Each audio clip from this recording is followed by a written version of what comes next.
ஒவ்வொரு சட்டமன்ற தொகுதிக்கும் கிட்டத்தட்ட குறைஞ்சபட்சம் 20 கோடி, சில முன்னாள் அமைச்சர்கள் தொகுதியில் 80-100 கோடி. நான் பேரெல்லாம் சொல்ல விரும்பலை, எல்லாருக்கும் தெரியும். அப்படி நீங்கள் கூட்டணி கட்சிகள், நாங்கள் மதிமுக உட்பட நாங்கள் எல்லா இடங்களையும் பொறுத்த வரைக்கும் குறைஞ்சபட்சம் 20 கோடி போட்டீங்க. 234 போட்டீங்கன்னா எவ்வளோ, எத்தனாயிரம் கோடிகள். அதை பயன்படுத்தி அவங்களால வெற்றி பெற முடியல.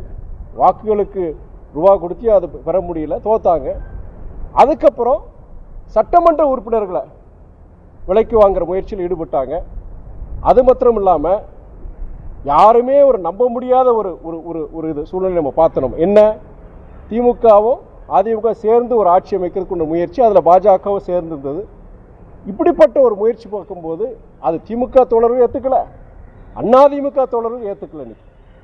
அதிமுக இன்னைக்கு பல சட்டமன்ற உறுப்பினர்கள் ராஜினாமா பண்ணுறதுக்கு முக்கிய காரணம், முதல் காரணம் திமுகவோட ஒரு ரகசிய கூட்டணி.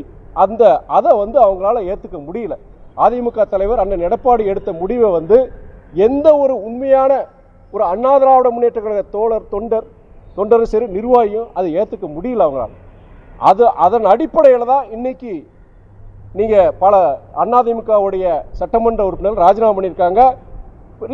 அது மாத்திரம் இல்லாமல் பல அதிமுக முன்னாள் அமைச்சர்கள், ஆளுமைகள் இன்னைக்கு பல பேர் சாரசாரையாக இன்னைக்கு தாவேக்காக போகிறது முக்கியமான காரணம் எம்ஜிஆருடைய விசுவாசிங்க. நாங்கள் ஒரு காலமும் நாங்கள் திமுகவுடன் நாங்கள் கூட்டணி எப்படி நாங்கள் சேர முடியுங்கிற அந்த கணக்கின் அடிப்படையில், ஒரு சித்தாந்தத்தின் அடிப்படையில் அவங்க தாவேக்காவை சேர்றாங்க. செய்திகளை உடனுக்குடன் தெரிந்து கொள்ள கீழ்கண்ட கேபிள் மற்றும் டிடிஹெச் நெட்வொர்க்குகளில் எம்நாடு செய்தி தொலைக்காட்சியை காணுங்கள். பாதகம் செய்பவரை கண்டால் நாம் பயம் கொள்ளலாகாது பாப்பா. மோதி மிதித்து விடு பாப்பா, அவர் முகத்தில் உமிழ்ந்து விடு பாப்பா. அண்மை செய்திகளை உடனுக்குடன் தெரிந்து கொள்ள இணைந்திருங்கள் எம்நாடு தொலைக்காட்சியுடன்.